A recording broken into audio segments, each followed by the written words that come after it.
talk show is brought to you by Organissima, New York.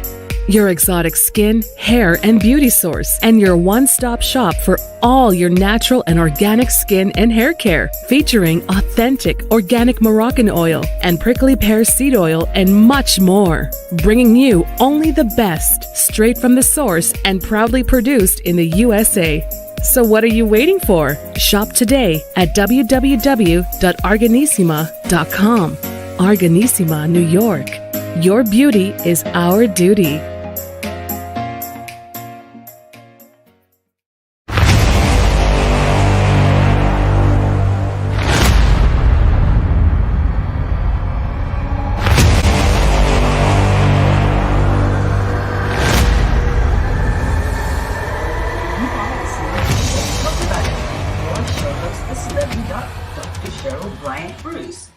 So we are here tonight with Chatters That Matters. Let's talk about it. And I am your show host, Dr. Cheryl Bryant Bruce, MD, the celebrity doc, with my co-host, the world famous Hurricane H. And tonight we are here bringing you an extra special guest. Our guest tonight is Dr. Akmal Muwwakkil, and Dr. Akmal Muwwakkil has been a complementary medicine naturopath for 45 years. That's 45 years of experience. He has a PhD in nutrition, and the doctor is a master Tuina body therapist and Chinese herbalist. He's also the president and founder of the Energy Institute. And I've got something interrupting my screen. Energy Institute of the Healing Arts Foundation, Incorporated, and the Healing Arts Acupuncture Wellness Studio. He has provided Tuina CEUs to massage therapists, amongst others. Dr. Akmal teaches in many different venues and is active giving instruction in Clubhouse. So you'll definitely want to check Dr. Akmal out in Clubhouse. He studied acupuncture with Dr. Yun Qin and herbal therapies Tai Chi and Qigong with Master Heg Robinson and Master Fred McShin. His body therapy skill began in the 80s when he attended the International School of Shiatsu and the Potomac Massage Training Institute for Western Massage.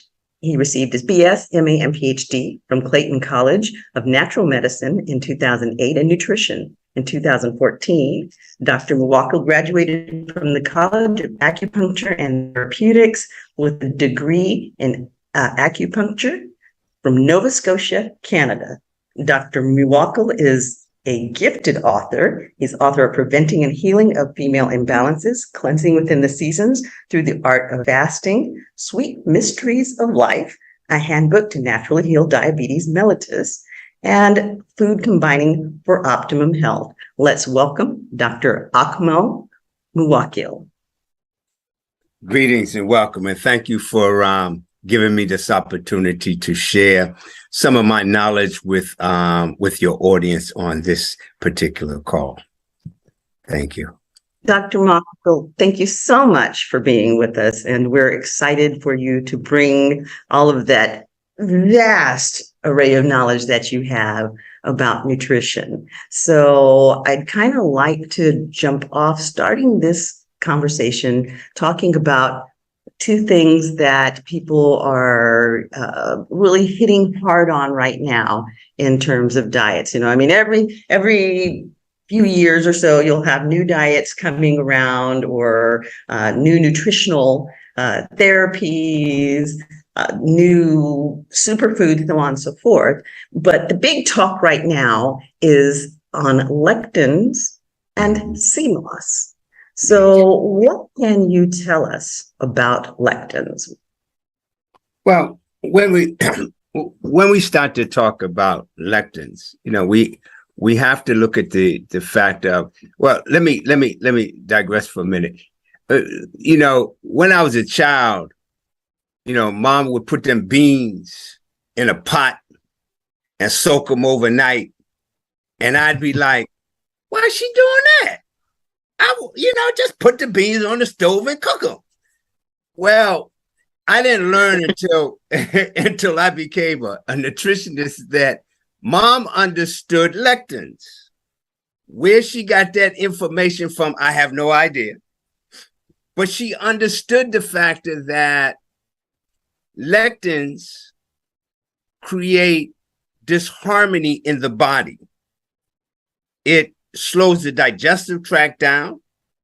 It causes people to be bloated, constipated. And when we start looking at lectins are on, you have a lot of people who eat nothing but raw food. And so when they eat raw lectins like legumes and beans, what they'll find is they can find that they have gas afterwards. When we eat beans, we used to have that saying, beans, good for your heart. The more you eat, the more you fart, And so when we start talking about that, that's what we're talking about. We're talking about the fact that this protein has to have, proteins have to have an acid base anyway in order for them to be degraded. And when I say degraded, I mean when they be broken down in the system. But lectins are a little more special than that because most proteins are broken down in the stomach because of the nitrogen element in them. But with lectins, they kind of slip through there because of the factor that most lectins are bound to starches, that protein and that starch together. And so when you have that, that can confuse the entire body, and especially it confuses the stomach, which has the hydrochloric acid in it. So then it'll get down into the small intestines, which the beginning of the small intestines is an environment that is alkaline. And so it won't break down in that alkaline environment. What it'll do is it'll start to ferment. And that's why a lot of times people say, woo, I ate them beans and man, my abdomen is just rolling. I'm just, oh my God. And that's because of the fact that their body wasn't able to break down the lectins, and so lectins, you're talking about things like beans, legumes, peas, soybeans, peanuts, some whole grains, and especially wheat. And especially when you eat these foods when they're out of season. See, because if you eat them when they're out of season, then then the digestive tract is really not going to break them down. But when you eat them in season, let's talk about that. Let's stop right there and talk about that. When you say eating them out of season, what is the season for most legumes or for most lectin foods? The season is starting to come around in terms of now, because you have to understand that beans and peas have heat to them. They're warming foods. And so during the autumn and during the winter is when you really should be eating beans, and they should be cooked. In the spring and the summer, you don't eat too many beans. You might eat a few chickpeas. And most of the time when you eat the chickpeas, they've been made into hummus. And so that breaks it down so that your body can absorb it more. But the other piece of that is also the factor that because of its quality, it can cause you to have more mucus. And that's what lectins do. They create that mucus within your system. And so you're wondering why is my nose running? Why am I congested? And you're congested because of the fact that they didn't break down. So, but if you checks out, because I mean, it always seems like we get that congestion and that, kind of heaviness, the postnasal drip, all of that seems to happen during the fall and winter months. During the Absolutely. summer and spring, we tend to be, if we're not allergic to, the stuff that's blowing around in the air when the flowers come out, we don't tend to have all of that congestion and that heavy mucus and stuff. We're not coughing and all. So that checks out. That actually makes sense. And see, the autumn, which later I can tell you about the program I have going on, but the autumn is the season of the lungs and the large intestines, which means that this is the season to oxygenate the blood through the oxygenation of the lungs and to get rid of the waste byproducts from the foods that we've been eating through the large intestines. And when lectins don't break down, they sit in the small intestines and they ferment. Mm-hmm. And as they continue to ferment, they continue to increase the sulfur and the methane in there, which then is going to cause issues. And a lot of those issues sometimes that you get when you eat lectins is you wind up constipated. And if you have things like diverticulitis or Crohn's disease or any kind of bowel obstruction, what you're going to find is that it's worse once you eat these lectins, because of the factor that your digestive tract is already shot because of the factor that you have that disharmony. But the second part of that is the factor that they've sat there and they've begun to, what I like to title it is that they still cooking in the body when they should be leaving the body, because the body is 98.6 plus. And so, if that's sitting there in that environment, it's still popping and cooking around in the intestinal tract. And so that's also what causes people to gain what we call weight, which is basically waste, because of the factor that this fermentation now is leaking into their gut, from their gut into their blood, which now is causing cholesterol, hypertension, diabetes, fibromyalgia. I mean, all of those kinds of things because of the factor that you just ate legumes.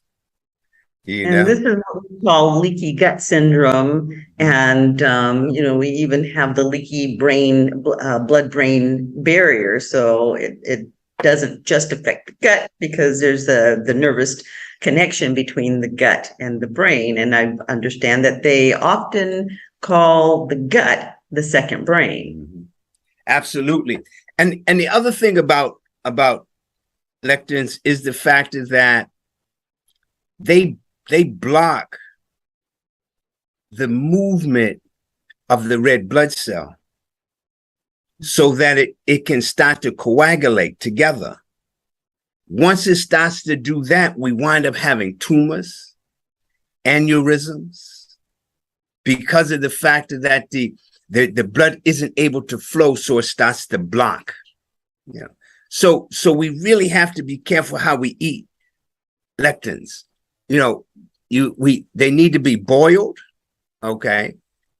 They need to be rinsed and set overnight so that it opens up not only the water solubles of it, but also the fat solubles of it, so that when it goes into the system, it becomes fiber.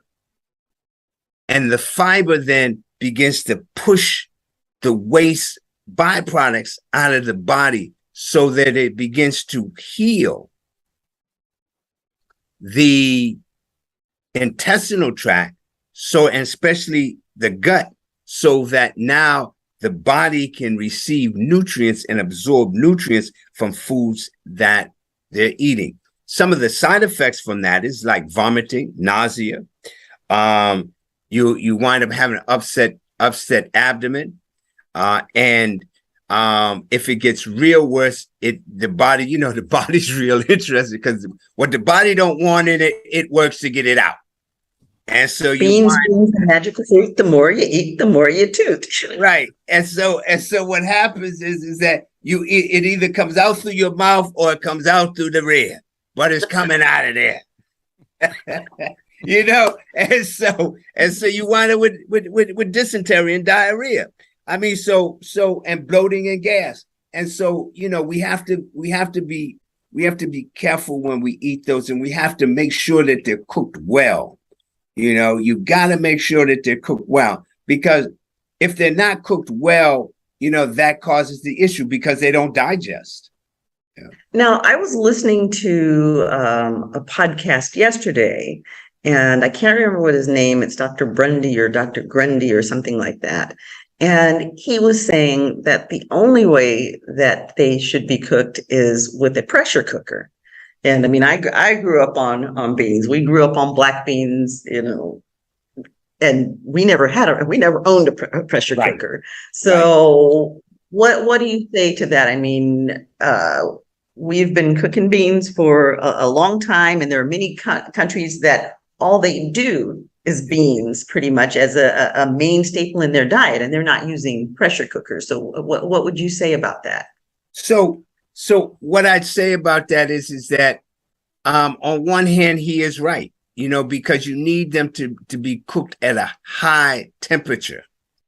Mm-hmm. But for countries and people who that's their staple of life, their body has become immune to it and has adapted to it so that they can eat it because they fix it the same way all the time. Mm. When they're a child and after being breastfed, and then they go to the table and they give it to the child, may start to have those kind of issues. But once the body has established that this is a staple of life for this body, then what happens is the body then will say, oh, okay, come on in. I got something for you. I know exactly what to do with you. But here in the West. I'd actually like to address the point that you just made when you talked about the breastfeeding of the babies. If beans are a staple in a woman's diet and she is eating a lot of beans during breastfeeding, a lot of times you will get colicky babies because that does pass through the breast milk. And so, when you have a baby, mom brings it in and it's doing a lot of crying and, the drawing up that they do, and just generally letting us know that it's uncomfortable and having what we call colic, then you really do need to ask the mother about the diet. And, if you're the mom, you really need to think about what are you eating that may be coming through that breast milk. And beans are definitely one of those things that baby isn't going to be happy with you about. Absolutely. I mean, seriously. And so like as you said, then the baby winds up having it. And then later on, when the baby sits the table food, the body says, oh, we had this before. Wait a minute. Let's see what we need to do with this here. And then after a while, the body will get used to it and say, oh, yeah, come on, yeah, we got you, that kind of thing. But here in the West, beans is not our staple. Right. Okay? Beans is not our staple. Now, hurricane comes from Morocco. Is beans the staple in Morocco hurricane? Not really the main, not a staple. It's more of something that you have every now and then. So it's not really a common food. Usually it's a winter food. And same thing with lentils, and that's where you kind of warm up with those things. And it's funny. First of all, Doc, I was just absorbing all the stuff you're saying because I'm being a sponge right now. I'm just taking it in, But one thing you mentioned about the old fashioned, like your mom doing it, where it just stays overnight. That's how I've seen my parents did it, and my mom specifically. I'm talking, and this was in Morocco back in the days. It's amazing that it's worldwide, and that's actually the old traditional way to do it. And yes, the concept was that it takes away all the lectins and whatever starches and all the stuff that could be there, whether it's rice or beans or any of those things. That's the same concept. And this way, it's that all the sugar business and all the bad things are gone. And you're right. If it's done properly, you don't have those bloating, feelings and the gases and all the methane and all that. And then obviously if it's well cooked, and it's funny you talked about pressure cookers, and while we did have, like in the traditional way in Morocco, for example, it's the tagines, which is a pottery thing that they use to cook over wood and then coal and all that. They use pressure cookers for these specific food, lentils, beans, and stuff, to just get rid of all that and really super cook them. It's amazing. I'm just listening to this, and I know we're talking about today's show is really you are what you eat, and we have to be very mindful of the things that we put in. There is obviously qualities to those things. I mean, beans have, and hopefully we can discuss the benefits of what they'll do to our bodies and nutrients and value in them.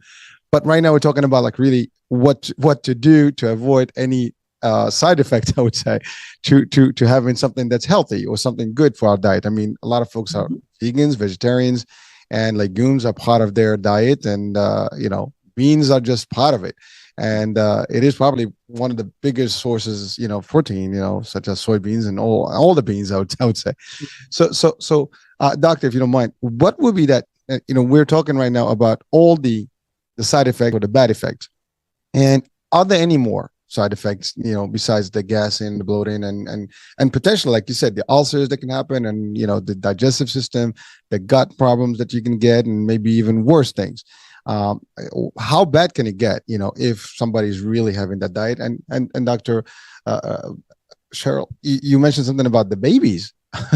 They get their food from mom, at first, and that's important. And so if the mommies are not aware of this, that could be a problem, and they may not even know why my child is crying all this time, and maybe there's something that you're not aware of, and hopefully people can listen and get some feedback today, and that can take home and maybe apply. So what do you say to that? One of the things that's actually kind of important, especially when we're talking about children, a lot of times children are, playing at mom's feet, and they're watching mom prepare food and so on and so forth.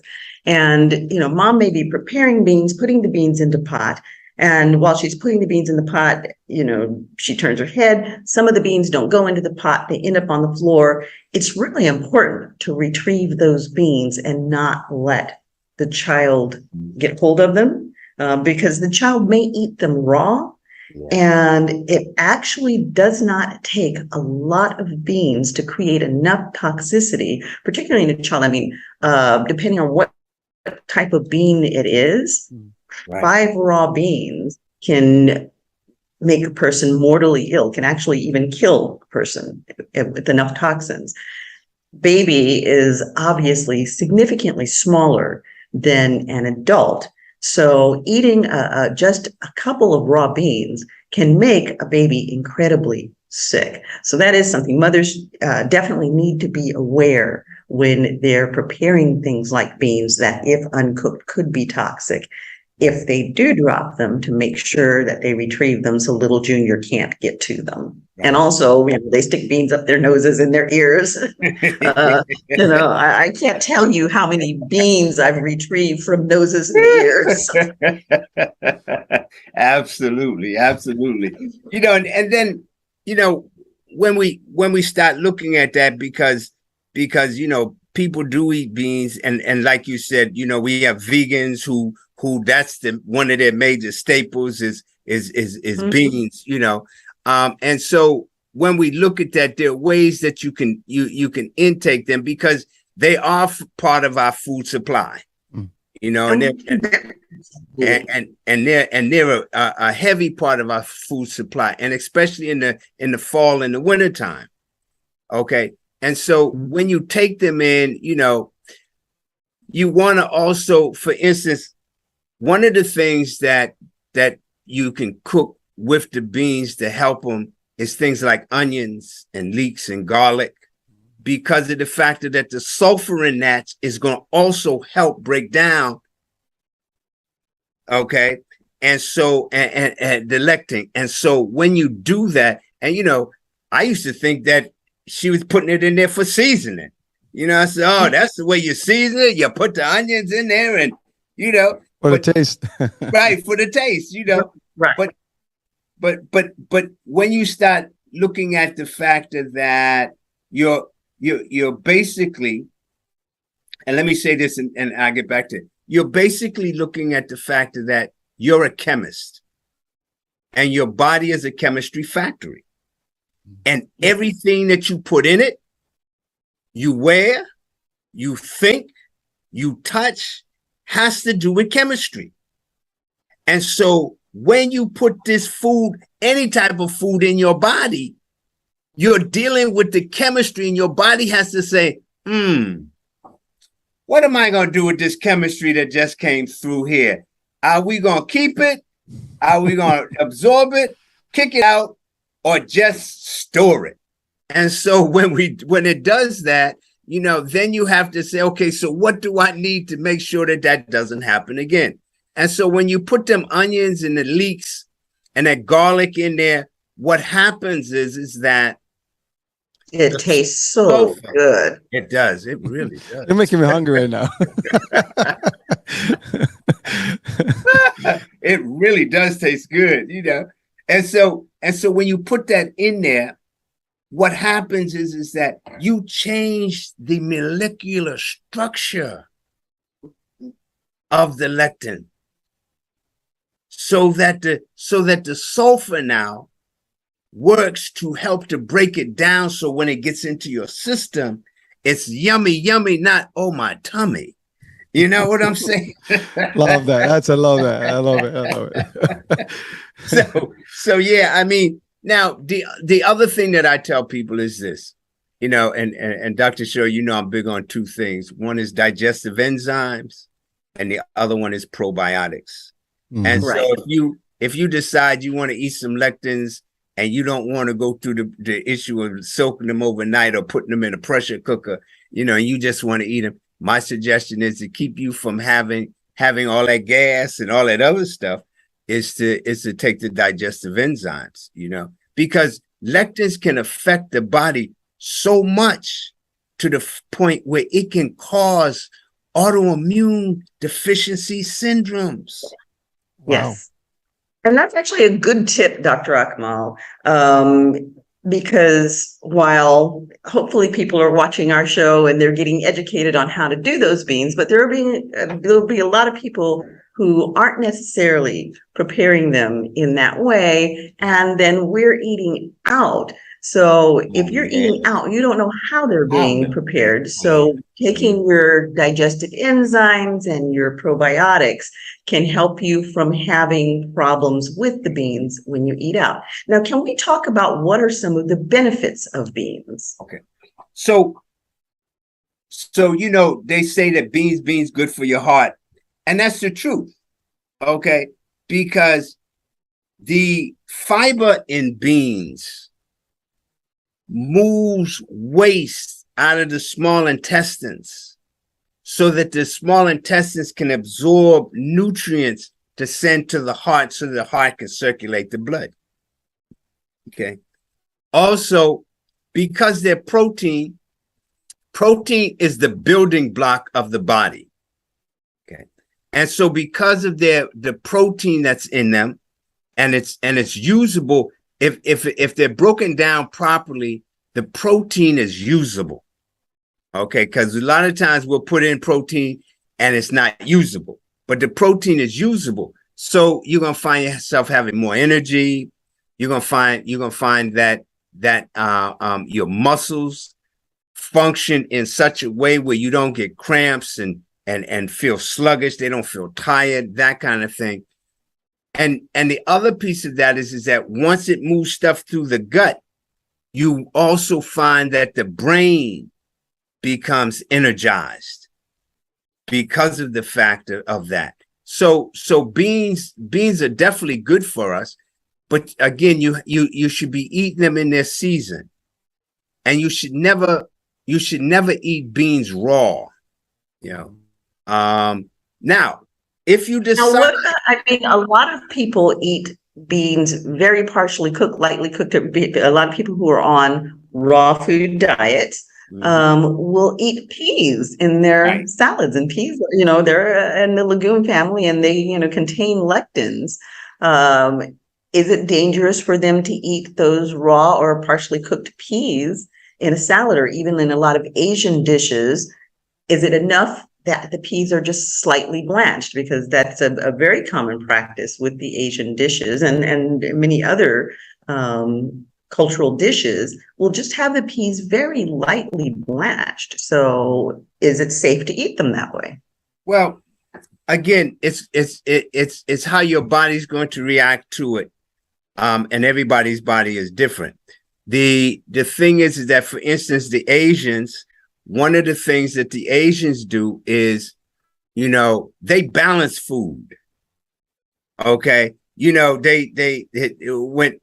I went to China to study, it blew my mind the way that they ate. It just blew my mind, because the food that they serve here in the US is American Chinese food. Okay. It's not Chinese food that they eat in China. Okay. I didn't see no shrimp fried rice and no hookang or whatever else they have here. But when they do cook foods, they balance the energy of the food more so than for taste. And so when they eat legumes, they always balance that with something that's going to make sure that it digests.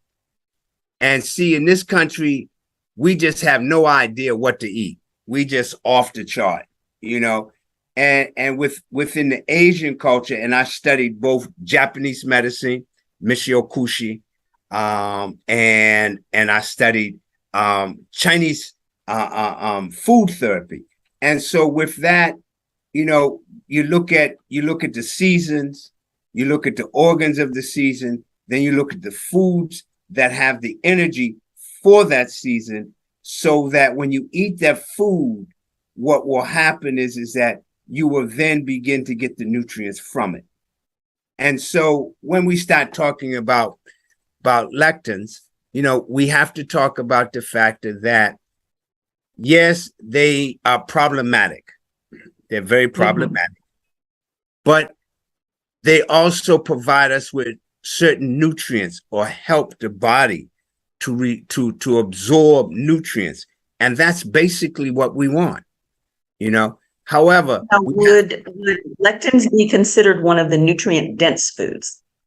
Not necessarily, because of the factor of its ability not to be absorbed. Okay, so we would use lectin as a broom. Okay, to sweep out. That's why, you might put a lectin, and it's a bad combination, but I grew up eating it. Beans and rice. Beans and rice. Oh, yes. we love those. Boy, Everybody loves them. All the world. You can't go wrong with that combo. Right, Sorry, man. I mean, and you have starch and protein, and they're not compatible, but for some reason, It tastes so when good. oh my God, when you put those two together, they go in and they do their job. You don't have that bloating and and all those other things because of the lectins. So somewhere, somehow, the rice and the beans, when they come together, they balance the flora in the gut, so that what happens is that the gut now recognizes what they are, breaks it down, moves the waste byproducts out, and boom. Because if you eat beans today, tomorrow morning you see them in a stew. Okay, and you see them as fiber.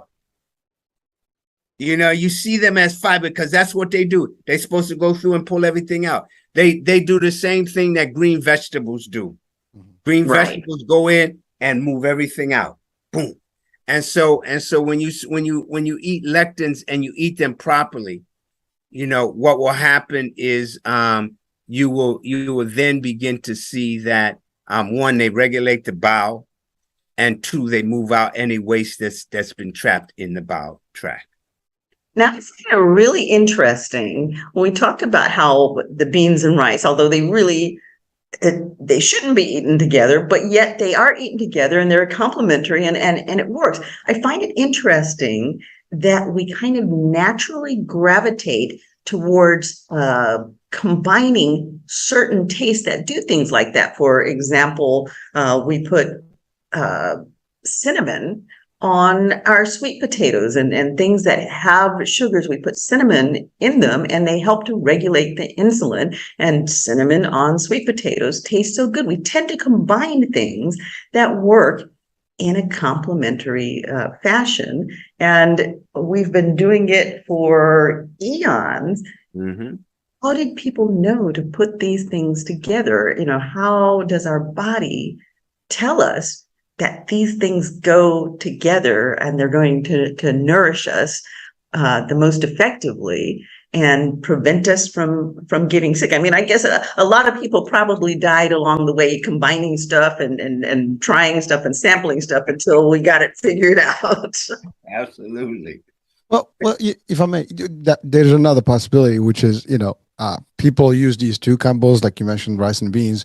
But again, culturally, there's other things that they might have in addition with their meals, and maybe that's what's helping to break down differently, or maybe avoiding some. And again, in the Spanish culture, there's rice and beans, but there's meats there. There's other things that are part of it. The spices also are part of that. Lots of pepper. Lots of peppers. Maybe there again. You mentioned Dr. Akmal. You said something about the body is all chemicals, right? It's all chemical. Factory working. The magic. That stuff is all happening at the same time. To your point, maybe the rice and the beans, as they get together with all the other spices, they start doing their own business and understand, and the body kind of works better that way.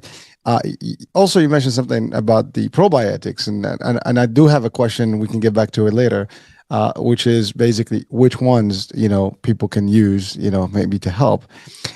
And finally, before I just want to. This is maybe a funny question, but I know you mentioned something about the heart, but there is a myth about kidneys shaped as in our body kidneys. Is there an actual correlation to that, or is that a myth? Doesn't really work for the kidneys. Are you talking about kidney beans? Beans work for kidney beans. Yeah. I mean, kidney beans. The heat from the kidney beans balance the energies of the kidneys. Interesting. That's like black beans.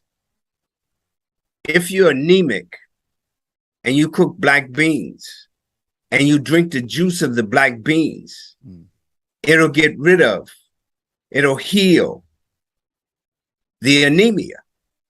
Mm-hmm. Wow. And it'll increase the blood flow.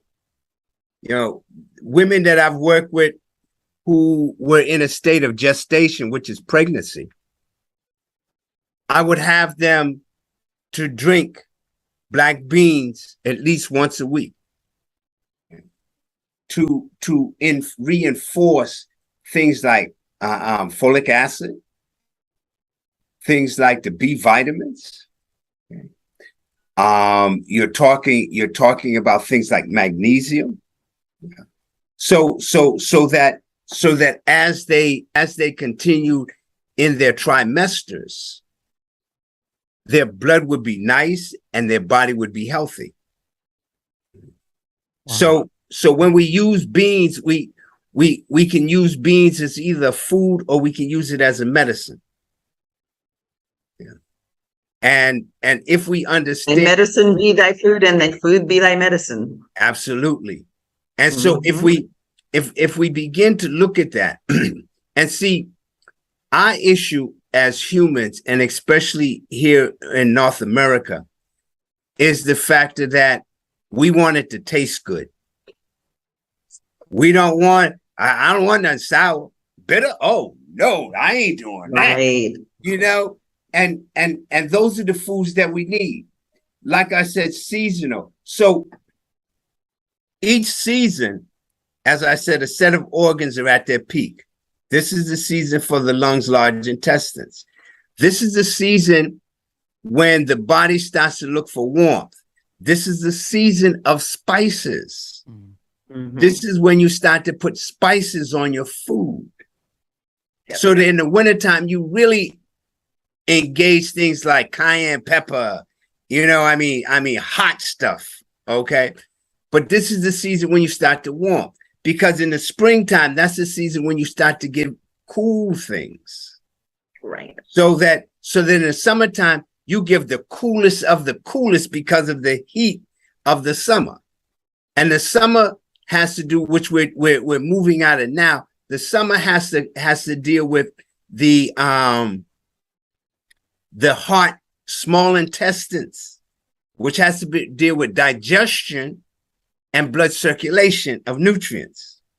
But it also has to deal with the pericardium, which protects the heart, and the sand jowl. The sand jowl, the three burning spaces: the pelvis, the abdomen, and the chest. And that's all digestive. Your digestive tract goes from here to here, okay? And so it goes through those three burning spaces. Mm-hmm. And so as we move into autumn, the spices help to keep that mucus away, because this is the season when all of the stuff that we did in the spring and the summer come back and say, you ate all of that snots and stuff all the time. Now here it comes building up on you. Here it comes building up on you. And you talking about, where the Kleenex? Oh, I can't breathe. And the interesting thing is this: there are two cleansing seasons and there's two fortifying seasons. I teach this in a class that's coming up. And the spring and the autumn are cleansing seasons. The winter and the summer are fortifying seasons. This is when you fortify the nutrients in the body. And see, if we understand that and eat the foods in the season in the manner that we should, what then begins to happen is that the body stays healthy and we don't wind up having issues. What you're going to see now, and Dr. Cheryl, you probably see it a lot within the next 2 to 3 months, is people with bowel issues, bowel and lung issues, because of the fact that this is the season. This is the season. If we really wanted to get rid of COVID, this is the season to do it. Okay, because of the fact that this is the season. If in the summertime we did what we needed to do so that the blood is rich in nutrients, and the small intestines has done its job, and we don't have no waste floating around. During this season, we oxygenate the blood. The blood increases and powers those nutrients to do nothing but enhance the immune system, so that anything that knocks at the door, the immune system say, go find somebody else. You can't come up in here. And we can get rid of that. And because if we go back to the beginning of COVID came right after the lung season. It came in the wintertime. Now I'm going to interrupt you here, and I'm going to ask you a political question, because this is something that has just come up today. I saw it in the news that our governor here in California is talking about making this the first state that is making it basically illegal for doctors to have these kind of conversations, talking about building the immune system as opposed to go take the shot. We can possibly lose our licenses. And for those of us like myself, where I have to give my patients all of the information and the risk and the benefits, and then I believe my patients should be allowed to make the choice that they feel is best for them. That kind of language isn't going to be accepted. It's the toe the company line, make everybody get the shot, so on, so forth. How do you feel, Dr. Akmal, about talking about building systemic cellular immunity as the treatment, as opposed to pushing these immunizations and all. How effective do you think that would be as a therapeutic modality in terms of getting rid of COVID?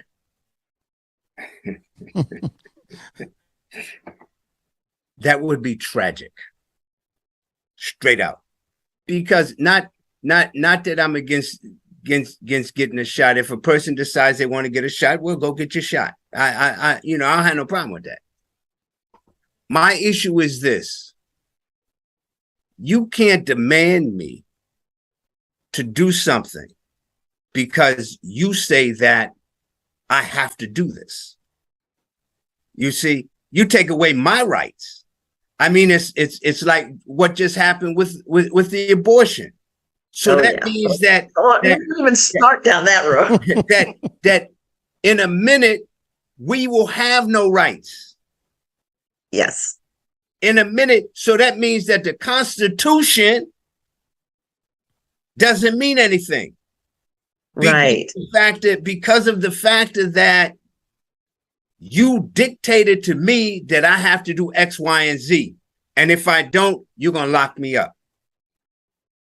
So it's frightening implications for us as providers, because it opens the door for them down the line to make decisions that will be against the best interest and could be even detrimental to our patients. And yet we can be forced to toe the company line. I have major issues with that. And see, the other piece of that is this. Did you not take a creed to do no harm? Above all, do no harm. So now, if somebody, so he's a governor, okay? Mm-hmm. So I'm gonna go up into the governor's house and say, yo, boy, this is the way you need to run California. You hear what I'm saying? I know how to run it because I don't run the streets. Okay. I just try to take over his job. Right. I don't have any education in politics to tell him how to run California. So if he didn't go to medical school, he doesn't have any degree in that. How can he dictate what it is that you should be talking about in terms of your patient? And the thing is, if he's listening to advisors, well, if the advisors are all on one side of the spectrum, shutting down the other side is dangerous. I mean, we have had tremendous, particularly in the last, say, 10 years, tremendous advancements in medicine. And those advancements come from people like me challenging the system, asking the questions. Yes, I know this is the status quo, and this is the way that we've always viewed medicine, and this is the way that we've always viewed the body. But what if we try things a little bit differently? Or what if it doesn't function exactly the way that we thought it did? Or what if that medication that we've been using actually is creating more harm than good? If we didn't ask those kind of questions, we would not have the kind of advancements that we've seen in the last 10 years or so. I mean, we've had huge advancements over, hundreds of years, but definitely it's been like on warp speed, and COVID pushed it that much faster. So I think that this is a very dangerous position he's placing us in as providers. And I think the other thing that's very dangerous about it is that if he does go down this road, and there are several other states that are talking about following down this road, I think that a lot of providers are going to jump ship, because we did take that oath and we took it in all earnestness and we meant it. We're here to heal and to help. And if we are being forced to do things that may or may not be in the best interest of our patients, at night, every night, I have to lay down with myself and examine my conscience and say, have I done the best for my patients, or have I done more harm than good? And if I can't lay down with myself and know that I've done for the best for my patient, because I'm being forced to do what someone who has no interest in my patients is telling me to do in order to keep my job or keep from going to jail, then I probably am going to want a different job. And, the other piece of that is the fact that if we go back and look into his campaign finance, did one of them pharmaceutical companies give him a little bit of push monetarily so that he could be in that position to say that, so that they can continue to make their money? Because when you talk about taking herbs and things of that nature, what happens is that means that I just took $5 from their pocket when they wanted the $20, so now they only got 15 and I got 5. Right. See, I mean, so that's the piece that's happening, I believe, with politicians and this coronavirus. This coronavirus, what people don't realize, this coronavirus was a moneymaker. Yes, it was for a lot of people. It was right. It was a moneymaker. And so now it's like, how do we keep that money keep going? Yes. You see, you got to keep boosting people. Right. You see, I mean, because if you're getting billions of dollars when it first jumped off, I want to buy 2 more boats. I need 4 more houses. You see, I mean, the thing is that, for me, in a situation like that, I'd find out how to put a class action suit together.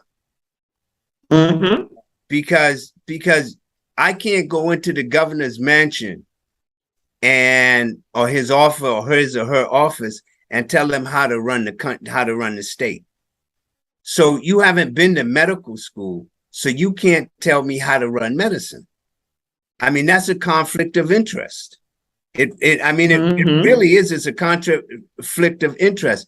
And so the first person that passes over to the other side because of the governor's ignorance would be the first time that people should start to sue the government for that death.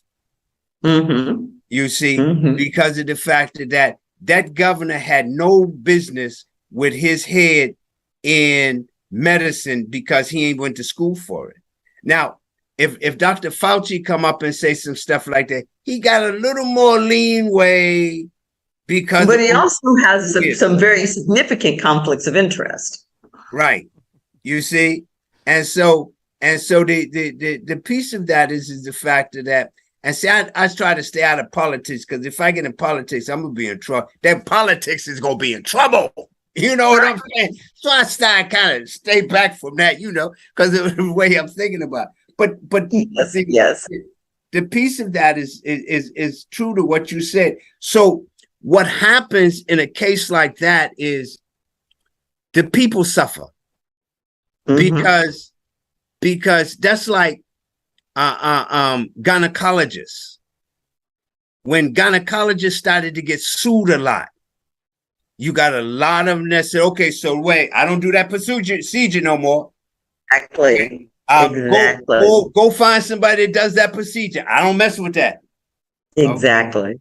And so that's the piece that's gonna start to happen. And so now the people are gonna suffer because of the fact that the same thing happened. The same thing happened with family practitioners. I mean, it used to be that family practitioners did everything, including delivering babies, and we worked in emergency rooms. And now, if you're in a big city, say a hurricane lives there in New York, I wouldn't even dream of going to New York and thinking that I was going to deliver babies or work in an emergency room. Because now, because of litigation, it's too dangerous for the provider. The institutions aren't even going to hire you because they're afraid of the backlash that they'll get in malpractice if they used a non-board certified emergency room physician or a non-board certified OBGYN. And so while they need more ER doctors and they need more doctors delivering babies, you have family practitioners who can't and won't do it.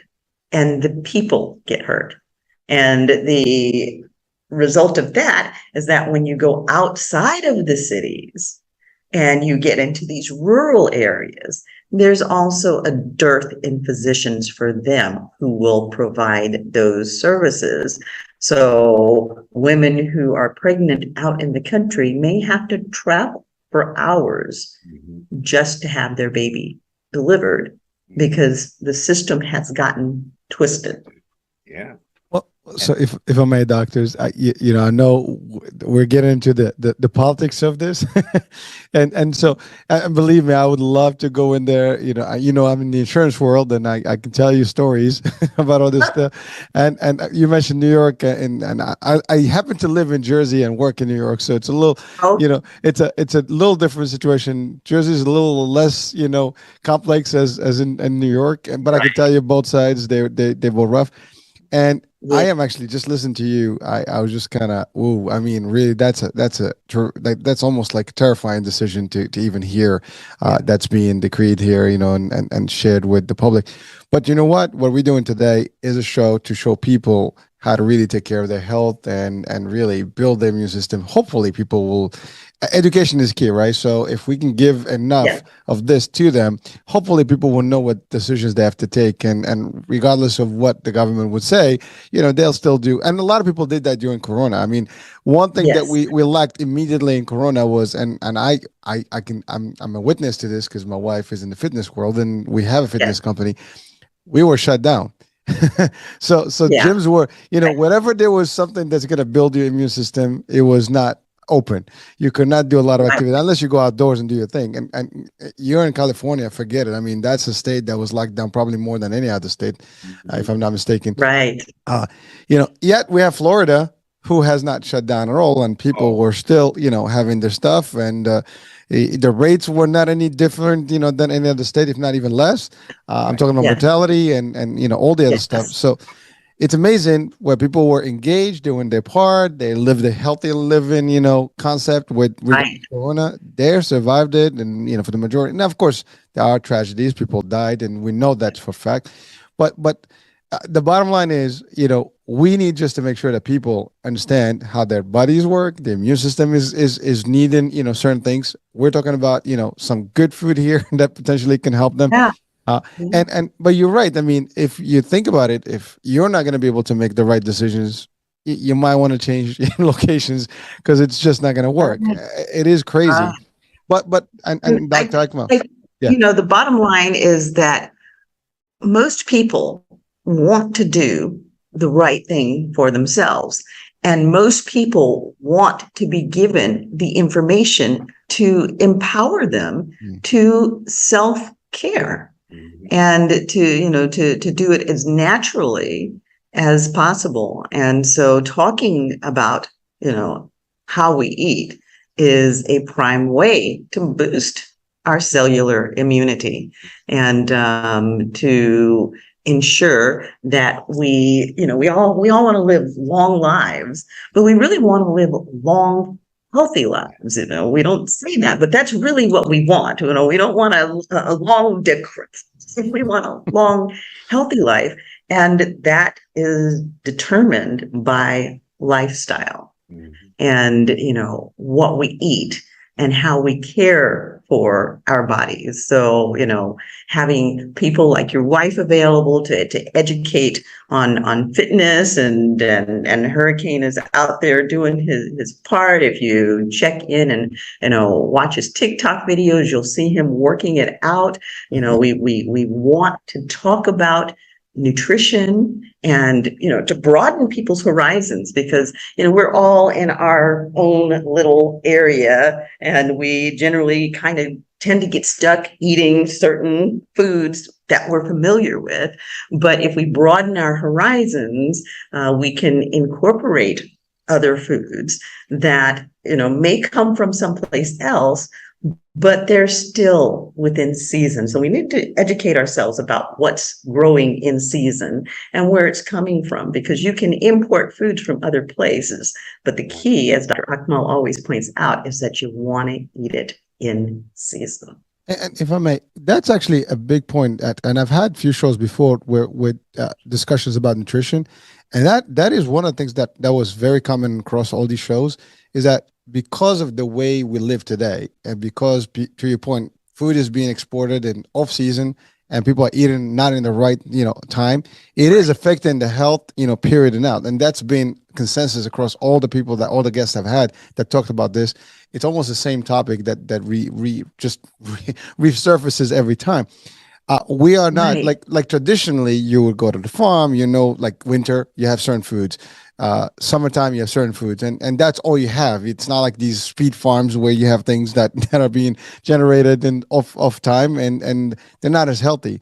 And there is a correlation. And again, Dr. Akmal, this, more than anyone. I mean, you have more knowledge about food and nutrition than a lot of people that potentially are watching this, in the whole world. And this is not even in the States. It's going to be all over the world as a show. All over the world.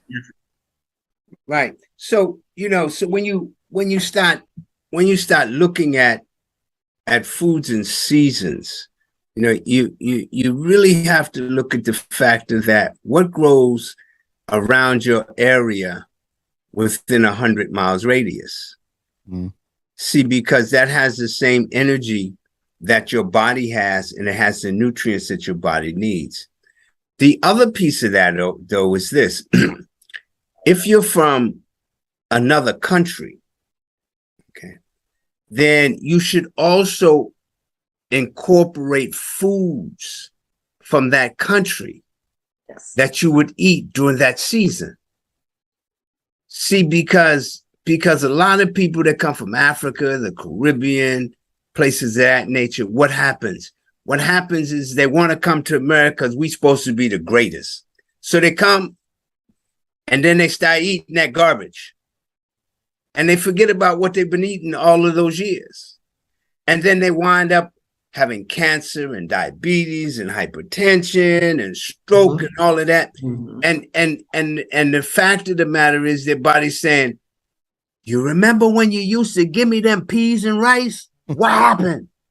I mean that kind of thing. So what I tell my patients who are from other countries is that eat foods that are in season here, but also find foods, because there's a lot of Caribbean, African, Latin markets, so they're getting these foods. Go eat those foods, because this sad eating habit that they got in America is killing people. The food is actually killing us. Growing up in the US in the 50s, the food was wonderful. You take a grape, and the grape had a big seed in it. The grape was sweet. You eat a watermelon, the watermelon had seeds in it. We used to do a spitting contest with the seeds. Okay. I remember those. See who can spit the seed the farthest. But because we're dealing with genetic modification, we're dealing with Monsanto's, who has monopoly over seeds. We're dealing with other folks who are manipulating seeds. The food is killing us. That's why it's imperative that we eat foods in seasons. On the 15th of September, I'll be doing a 4-week program that's called Cleansing Within Autumn to Enhance the Immune System. Mm-hmm. During that 4 weeks, I'll be talking about why it's important to eat foods in the season and how it builds the immune system and the internal body. See, because if we use food as medicine, then we stay healthy. You know, in the Bible, it talked about people living to 360 years old. Now we can barely get past 70. So we have to kind of look at that. We have to look at the way that we're eating foods and what the foods are eating and how the foods are eating. For instance, sea moss. We're about to talk about that, right? I'm glad you brought that up. Everybody is and everybody is doing sea moss. A lot of people are doing sea moss because they saw Kardashian 2 years ago talk about her thing with sea moss. Dr. Sebi talked about sea moss. He was the first one to talk about sea moss. In the 70s, in 72, when I was training hard as a martial artist, we used to use sea moss. We used to use Irish moss, which is called Chundra crispus. Okay. And it was wonderful. And I have a formula now that I put it in. But what people don't understand about sea mosses is that there are times when you take straight sea moss, and then there's times when you mix sea moss with grass. For instance, the summer and the winter are straight sea moss times. You can take straight sea moss. Why? Well, in the summertime, you're going to the beach. Mm-hmm. But in the wintertime, the kidneys rule. They rule the water. They're connected to the sea. Their taste is salt. Okay. In the fall and the spring, you add grasses. Why? Because that's when in the springtime, the grass is growing. In the fall, the grass is now going back into its roots.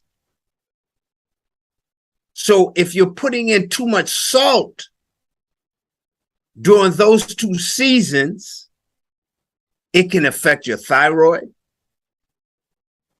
the pituitary gland, which now means it's going to affect your sexual organs. It can affect your kidneys. Your kidneys have to do with your reproductive system. And you got to understand that a lot of people are getting buked. They really getting buked because everybody's talking about this is Irish moss, this is Irish moss, this is Irish. Irish moss comes from Ireland, Norway, Sweden. Irish moss has to come out of cold water. Genus Gacillaria comes out of Jamaica and the Caribbean. That's what a lot of people are getting, and people are calling it Chundra crispus, which is Irish moss. When you talk about minerals, you get a lot of minerals from it. Mm-hmm. There's over 12,000 different seaweeds. Wakame they use in sushi. Right. Hajiki they use on Japanese food. Dulse, kelp is very powerful. Kelp Mm-hmm. And in my formula, I have all of these. Kelp helps to get rid of radiation poison. Okay. So if I go to the hospital and get an x-ray, I come home and do two things. One of them is I soak them legumes overnight, them beans overnight, and I eat them, and especially navy beans. Because navy beans assist in eliminating radiation poisoning. So I take the kelp, put the kelp in the water so that when I eat them, I'm getting that radiation out of my system.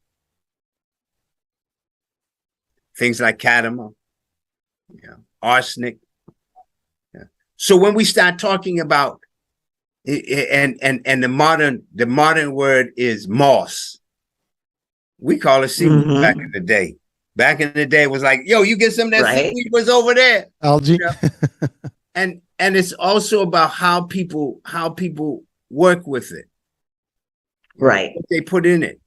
People making smoothies, putting milk in it, putting this in it, putting bananas in it, all of that. That kills it. People don't realize that it kills it. The reason that you put the grass with it, because the grass during those 2 seasons build it with the chlorophyll.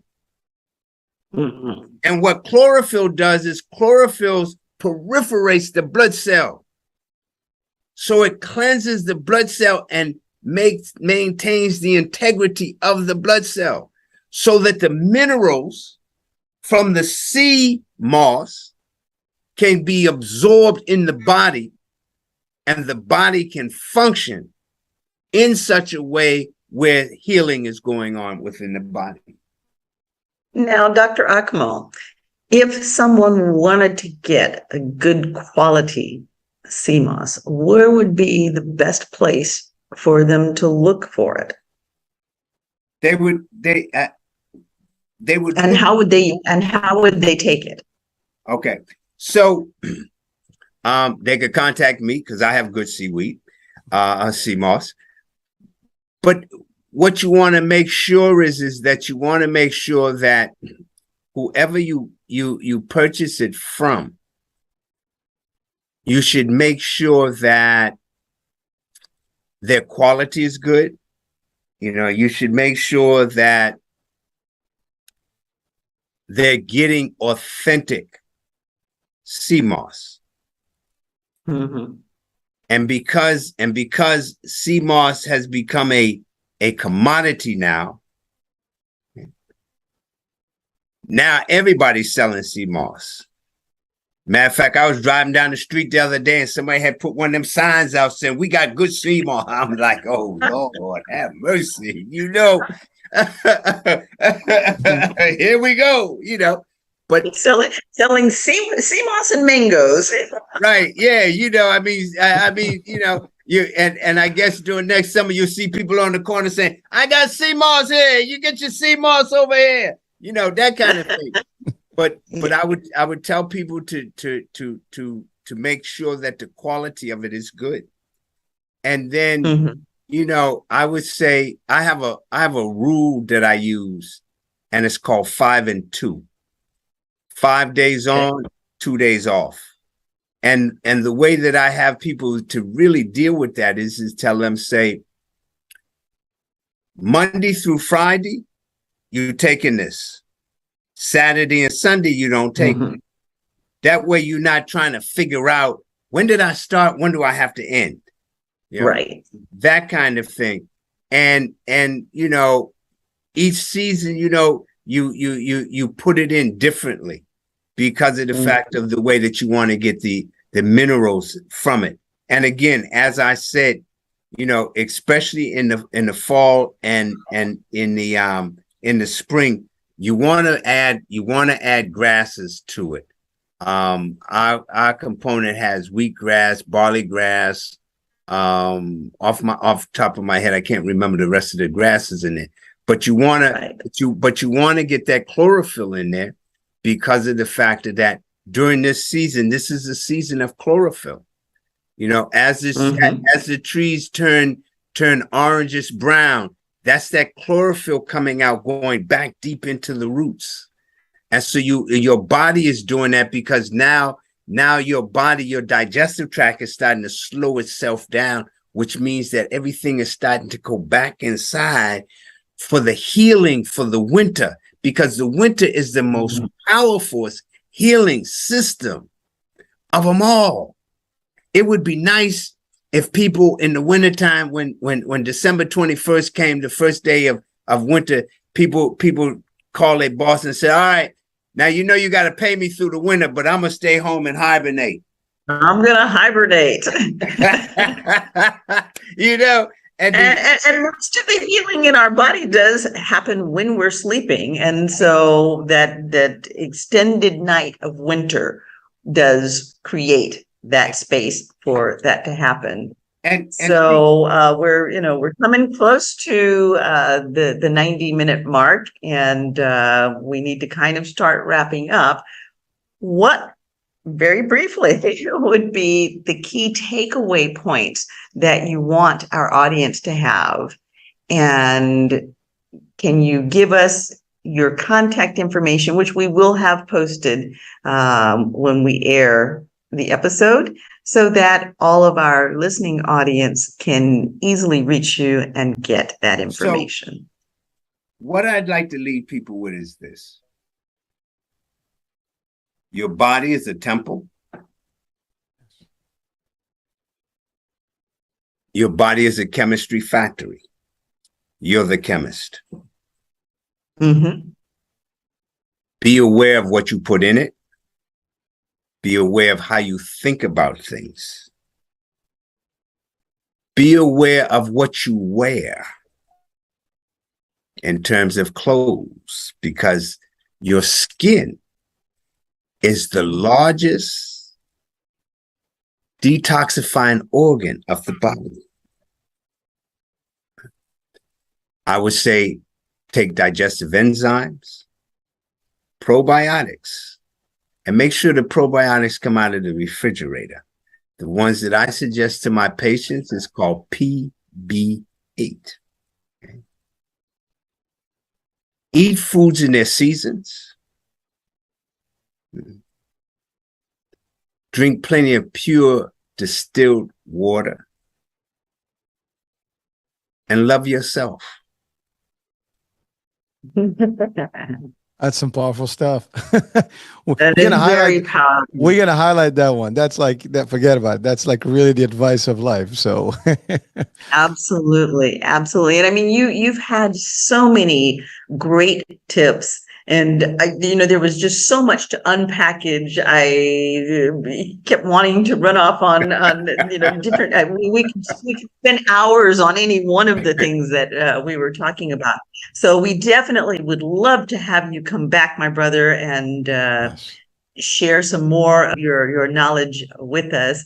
And we definitely recommend that those of you who have listened to the show tonight, go check out Dr. Akmal's information. Check out one of his classes. He has fabulous classes with fabulous information.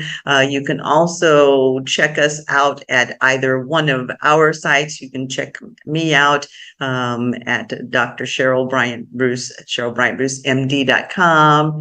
And, Hurricane, where can they look for your information and our shows? yeah, it will be all over the NBC network, the iHealth channel, iHealth Radio, the websites. I'll post it all over the place. Trust me. If you're out there, you're gonna see, you're gonna hear it. and you will find us. And you can find me at drAkmalSpeaks.com. And we will have that on the description of the show, and we will also have a link directly. So when someone goes to the site, they'll click on your picture, your site, and they'll come right to you, and they can order the right stuff, the good stuff that you have. Excellent. Yes. Well, Dr. Akmal, it's been a pleasure so much and for I thank joining you us. very much for allowing me to be part of your energy and your evening this evening. Be well, enjoy yourself as you peacefully walk in health. Davo. Thank you. Thank you, sir. So much.